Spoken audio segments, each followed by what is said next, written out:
Assalamualaikum warahmatullahi wabarakatuh. Perkenalkan, nama saya Wildan Abdul Ghani, NPM 202114500146, Prodi Pendidikan Ekonomi, Universitas Indra Prasta PGRI. Perkenalkan, nama saya Yuveni Indah Santika dengan NPM 202114500196. Nama saya Ica Marisa dengan NPM 202114500218. Pokok pembahasan kami adalah yang pertama, tujuan mempelajari ilmu kealaman. Kemudian ruang lingkup ilmu kealaman dasar, fungsi mempelajari ilmu alamiah dasar, kemudian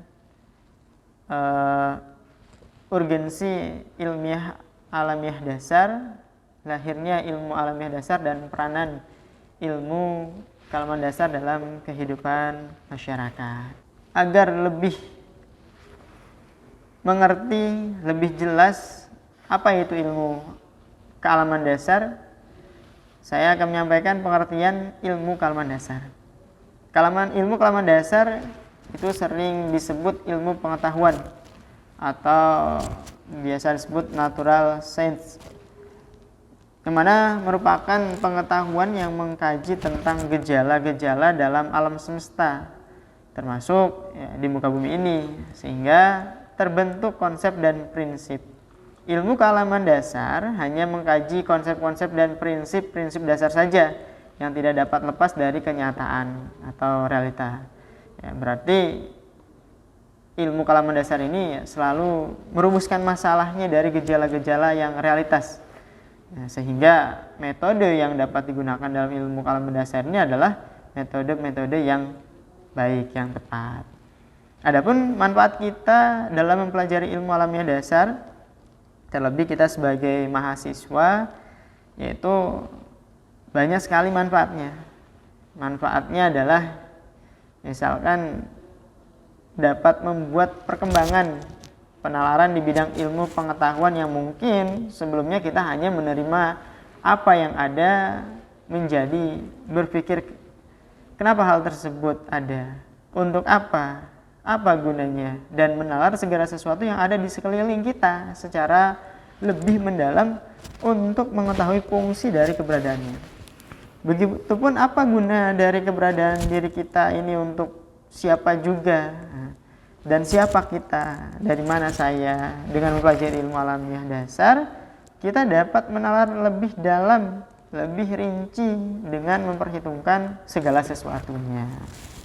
Nah, selain itu, manfaat dari ilmu mempelajari ilmu kealaman dasar juga kita mengetahui bagaimana cara memperoleh ilmunya atau seperti apa ilmunya, mengetahui perkembangan IAD, mengetahui tentang kimia dan prosesnya, dan banyak sekali kita juga mengetahui iptek dan kebutuhan manusia, bahkan dampak iptek tersebut terhadap dunia. Artinya apa? Dengan kita mempelajari ilmu kealaman dasar, itu bisa terjadi atau terciptanya pemikiran yang lebih luas, sehingga lingkungan dengan gejala-gejala yang terjadi dalam masyarakat sekitar kita menjadi lebih tanggap terhadap sesuatu masalah yang terjadi di sekitar kita. Kemudian manfaat lainnya masih banyak juga, yaitu membuat kita memiliki kemampuan untuk mengembangkan ide-ide mengenai lingkungan alam di sekitar. Misalnya apa? Misalnya dalam perkembangan ilmu dan teknologi yang semakin pesat.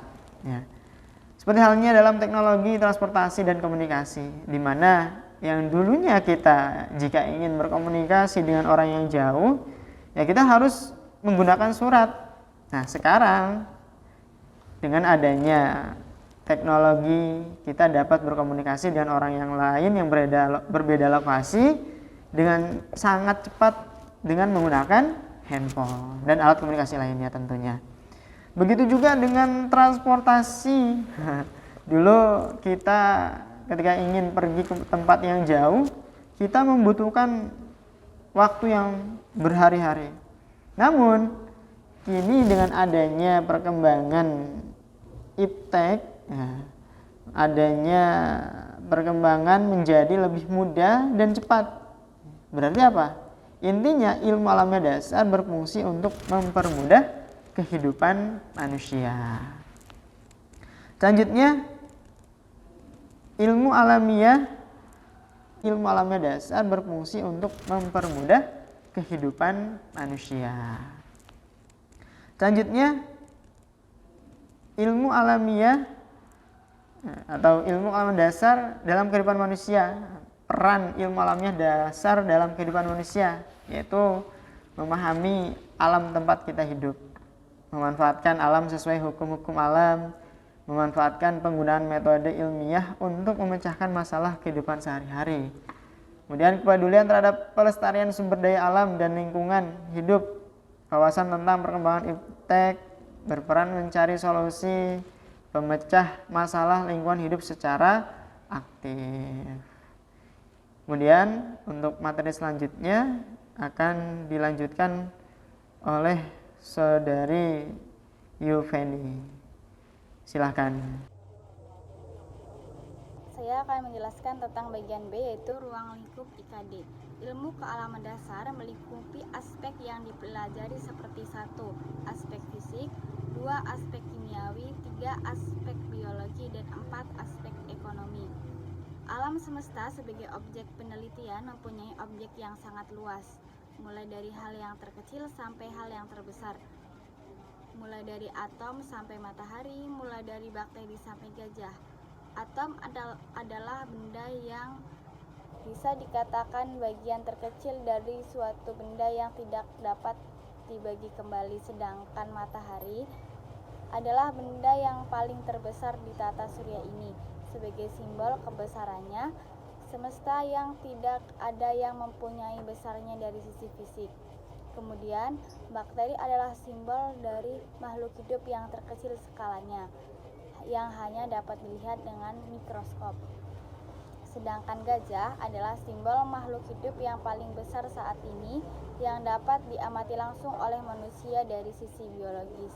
Sehingga, dalam mempelajari kealaman dasar akan dihadapkan pada materi fisik, biologis maupun manusiawi dari sisi perubahan zat yang terjadi antara bentuk biologis dan fisik. Konsep dasar tentang ilmu pengetahuan alam meliputi 3, yaitu 1. Fisika, suatu ilmu pengetahuan yang mempelajari benda tak hidup atau mati dari aspek wujud dengan perubahan-perubahan yang bersifat sementara.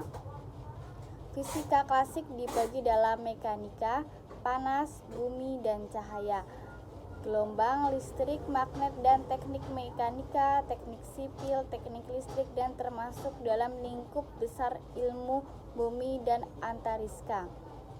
Kemudian yang kedua yaitu kimia, adalah suatu ilmu pengetahuan yang mempelajari makhluk hidup dan tidak hidup dari aspek susunan materi dan perubahan-perubahan yang bersifat tetap. Kimia secara garis besar dibagi menjadi kimia anorganik dan kimia organik. Kedua bagian itu pada dasarnya membahas tentang keseluruhan, kemudian diikuti analisis kualitatif dan kuantitatif.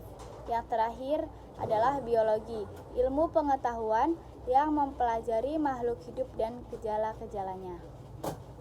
Yaitu fungsi mempelajari ilmu alamiah dasar. Yang pertama adalah memberi wawasan kepada mahasiswa terhadap konsep-konsep alam agar dapat peka dan tanggap terhadap masalah-masalah alam yang ada di sekitarnya, serta dapat bertanggung jawab terhadap berbagai masalah yang ada di dalam masyarakat. Yang kedua adalah memberi apresiasi terhadap perkembangan IPA dan teknologi kepada mahasiswa, serta dapat mendorong dan memanfaatkan ilmu alamiah dasar pada perkembangan diri, ilmu, dan profesi pada mahasiswa.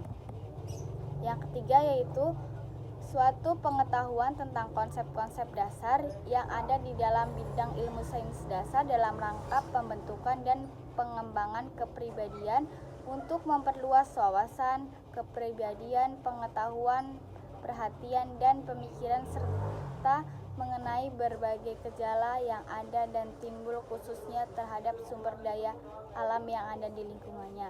Kemudian yang terakhir yaitu keempat adalah mampu memecahkan masalah yang dihadapi manusia baik saat berinteraksi dengan sesama manusia maupun ketika berintegrasi dengan lingkungannya.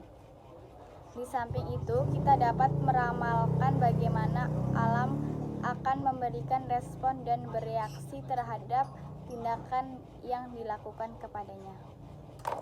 Tujuan ilmu alamiah dasar. Tujuannya adalah untuk mencari kebenaran dan menentukan fakta. Dalam hal ini, hendaknya berhati-hati pada kata kebenaran. Kebenaran itu yang bersifat sementara dan bersifat mutlak. Metode ilmiah tidak berhubungan dengan kebenaran mutlak. Sesuatu yang mutlak berarti telah berakhir. Bila sesuatu telah diketahui mutlak, maka ilmu alamiah tidak dapat diterapkan untuk bertindak lebih jauh. Ilmu alamiah hanya dapat mengemukakan bukti kebenaran sementara, dan dengan kata lain, kebenaran sementara adalah teori. Dampak perkembangan IPA dan teknologi. Dampak IPA dan teknologi terhadap kehidupan manusia seperti banyaknya penemuan seperti penemuan energi, cahaya, pengobatan dengan alat canggih, sehingga dapat mempermudah dan bermanfaat bagi kehidupan manusia. Urgensi ilmiah alamiah dasar. Yang pertama adalah dalam IKD diberikan ilmu pengetahuan alam atau IPA yang perlu dipahami atau perlu dialami. Kemudian yang kedua adalah dalam ilmu IKD dibicarakan soal teknologi yang sifatnya terapan atau pengetahuan lainnya. Yang ketiga, dalam IKD dibicarakan oleh kelangsungan kehidupan. Dan yang terakhir, yang keempat, manusia mampu sadar akan kandungan bumi, baik yang sudah dimanfaatkan maupun yang belum. Lahirnya ilmu alamiah dasar.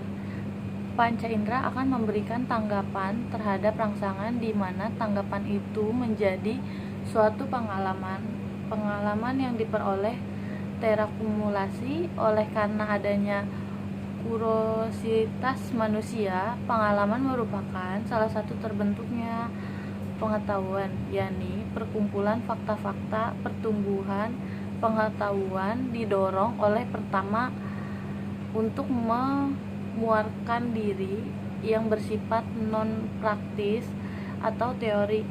Kedua adalah dorongan yang bersifat praktis di mana ilmu pengetahuan dimanfaatkan untuk meningkatkan taraf hidup yang lebih tinggi.